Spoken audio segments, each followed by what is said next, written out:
sini saya akan menjelaskan pengertian pasar oligopoli. Oligopoli adalah suatu struktur pasar yang dimana hanya terdapat beberapa perusahaan yang menguasai sebagian pangsa pasar. Karena jumlah pelakunya sedikit, setiap perusahaan memiliki kekuatan signifikan dalam menentukan harga dan strategi pemasaran. Keputusan satu perusahaan akan langsung mempengaruhi dan dipengaruhi oleh keputusan perusahaan lain, sehingga terjadi ketergantungan antar pelaku. Dalam pasar oligopoli, perusahaan biasanya menghasilkan produk homogen, yaitu semen, baja, dan LPG, dan diferensial yaitu smartphone, mobil, dan telekomunikasi. Selanjutnya ada kelebihan dan kekurangan pasar oligopoli. Pasar oligopoli memiliki beberapa kelebihan, yaitu perusahaan besar biasanya mampu memproduksi barang dalam jumlah banyak, sehingga biaya produksinya lebih efisien. Harga juga cenderung lebih stabil karena setiap perusahaan saling mengamati pesaing dan menghindari pelanggan. Kekurangan pasar oligopoli mempunyai kekurangan yang perlu diperhatikan, yaitu penentuan harga yang sering kali ditentukan oleh perusahaan besar, sehingga konsumen tidak memiliki banyak pilihan dan harus menerima harga yang hampir sama di setiap perusahaan.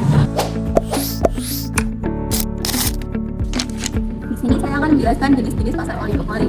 Yang pertama ada pasar oligopoli murni, yaitu pasar yang menjual satu jenis barang saja dengan varian yang cukup banyak dan harga antar barang hampir sama. Kebijakannya ini dipengaruhi oleh produsen utama. Lalu yang kedua ada pasar oligopoli terdiferensiasi, yaitu pasar yang menjual satu jenis barang tetapi harga barangnya tidak sama antar produsen. Nah, harga akan mengalami diferensiasi dan hal ini bisa membuat pasar menjadi tidak sehat dan karena konsumen lebih memilih harga yang murah dengan kualitas yang bagus. Lalu yang ketiga ada pasar oligopoli kolusi, adalah pasar di mana produsen melakukan kerjasama, biasanya saat ini menaikkan harga suatu produk atau jasa sehingga persaingan antar produsen tidak begitu jauh.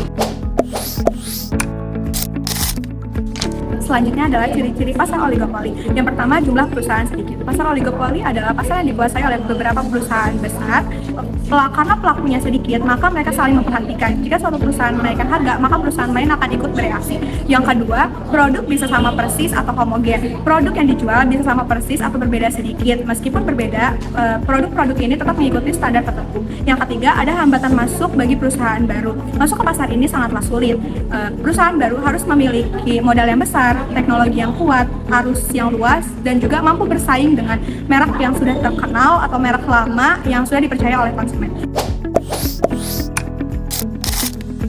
Selanjutnya yaitu ada peran pemerintah dalam pasar oligopoli. Yang pertama yaitu menjaga persaingan sehat, yang dimana pemerintah menetapkan aturan anti monopoli dan anti kartel agar perusahaan oligopoli tidak berkolusi dalam menetapkan harga atau membatasi produksi. Yang kedua yaitu mengawasi penetapan harga. Pemerintah bisa melakukan pengawasan atau menetapkan batas harga untuk mencegah perusahaan menetapkan harga yang terlalu tinggi dan merugikan konsumen. Yang ketiga yaitu melindungi konsumen. Pemerintah memberi perlindungan melalui Undang-Undang Perlindungan Konsumen seperti aturan mengenai kualitas produk, keamanan, informasi yang jelas, dan larangan praktik penipuan. Dampak negatif bagi konsumen, harga cenderung tinggi, pesaing sedikit, dan potensi kolusi membuat harga kurang kompetitif. Pilihan produk terbatas, variasi produk tidak banyak karena sedikit produsen. Kualitas bisa stagnan, dorongan untuk meningkatkan kualitas rendah jika persaingan lemah. Dampak positif bagi konsumen, inovasi teknologi meningkat persaingan antar produksi, mendorong inovasi untuk menarik pelanggan. Kualitas produk stabil, perusahaan bisa memiliki modal untuk menjaga standar kualitas. Selanjutnya saya akan menjelaskan dampak positif terhadap produsen. Yang pertama ada kontrol harga lebih kuat karena pesaing sedikit. Yang kedua, keuntungan lebih stabil, persaingan terbatas dan sering mengikuti pemimpin harga. Yang ketiga, efisiensi biaya atau skala ekonomi. Produksi besar meningkat biaya, dampak negatif terhadap produsen. Yang pertama, tergantung strategi pesaing. Setiap keputusan harus mempertimbangkan relasi kompetitor. Yang kedua, resiko perang harga. Penurunan harga bisa saling balas hingga menekan keuntungan. Yang ketiga, biaya promosi dan diferensi tinggi untuk bersaing dalam kualitas, iklan, dan inovasi. Ini saya akan sedikit menjelaskan tentang PT Srikandi Diamond Motor Cikokol. PT Srikandi Diamond Motor Cikokol adalah dealer resmi Mitsubishi yang melayani penjualan mobil, servis, dan suku cadang. Cabang ini dibuat untuk memudahkan pelanggan di wilayah Tangerang mendapatkan layanan Mitsubishi dalam satu tempat. Di sini tersedia showroom untuk melihat mobil, fasilitas test drive, serta perbaikan kendaraan. Tujuannya adalah memberikan pelayanan yang tepat, nyaman, dan terpercaya bagi pemilik mobil Mitsubishi.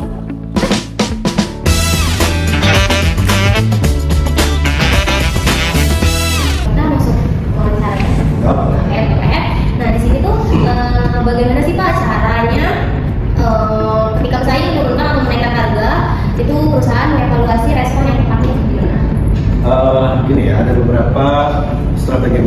penting yang perusahaan lakukan. Yang pertama, kita nggak semata-mata langsung menurunkan atau mengoreksi harga jual kita. Ya tentunya kita juga punya identitas, itu identitasnya Mitsubishi. Di mana Mitsubishi ini kendaraan yang dari hulu sampai hilir ada semua. Untuk persaingan di pasar tentunya pasti akan ada. Jadi dari merek, salah satu merek atau beberapa merek, ketika kondisi market itu lagi lesu, ya itu bukan harga yang diturunkan, tapi mengkombinasi antara paket-paket, ya. Contohnya kalau dulu setiap pembelian kendaraan Mitsubishi free service itu cuma 2 kali, tapi kalau sekarang dengan harga tetap dan cenderung lebih naik, ya karena kan proses kendaraan itu setiap tahun itu pasti naik.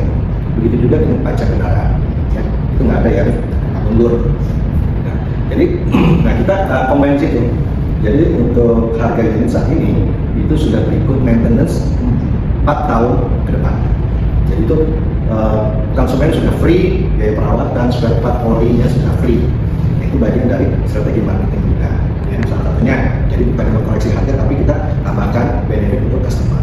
Kedua, kita timbulkan juga promosi-promosi, ya mungkin dengan pakai kredit bunga ringan atau bunga 0%, gitu ya. Yang mana itu bagian juga dari untuk packaging. Ya. Terus yang ketiga, bonus-bonusnya. Kalau seperti biasa, customer di mobil itu free kaca film atau karpet. Nah, sekarang kita tambah ini, ya ada yang namanya APAR. APAR itu singkatan dari alat pemadam api ringan. Nah itu juga kan dibelinya pakai uang, ya. Nah kemudian ada juga yang namanya reverse camera. Reverse camera itu kamera mundur. Itu pun juga dibeli pakai uang. Jadi sekarang setiap pembelian kendaraan Mitsubishi jenis komersil itu sudah termasuk. Kalau dulu belum ada. Nah ini mensiasati persaingan industri otomotif di pasaran, ya salah satu caranya kita melalui paket-paket promosi, paket servis, dan kemudian sama paket-paket kredit bunga. Itu sih biasanya ini. Terakhir itu bagaimana perusahaan memonitor tren industri untuk menghindari ketertinggalan. Kayak contohnya kan zaman sekarang itu banyak orang tuh mikir kayak lebih baik itu mobil listrik. Gini, pertama untuk industri otomotif Jepang, ya saat ini belum mengeluarkan yang namanya kendaraan listrik. Karena para pemikir, para CEO industri Jepang itu masih berpikir bahwa dampak limbah mobil listrik itu jauh lebih besar ketimbang mobil konvensional. Itu pemikiran dari CEO-nya orang Jepang. Sehingga sampai saat ini mobil Jepang itu tidak menggunakan mobil listrik, masih tetap menggunakan mobil konvensional dan hybrid. Nah, mobil hybrid itu mobil yang kombinasi antara mobil konvensional dengan mobil listrik.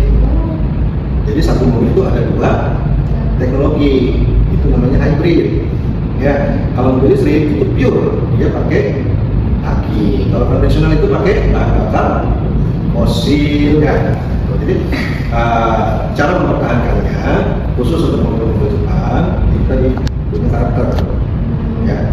Sehingga ketika bisa mempertahankan karakter dan mempunyai argumentasi yang ilmiah, ya saya yakin nggak akan ketinggalan sama.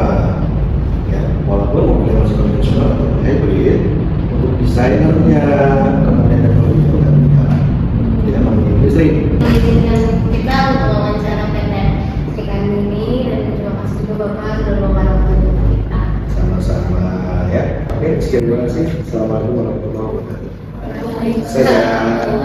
One is the loneliest number that you'll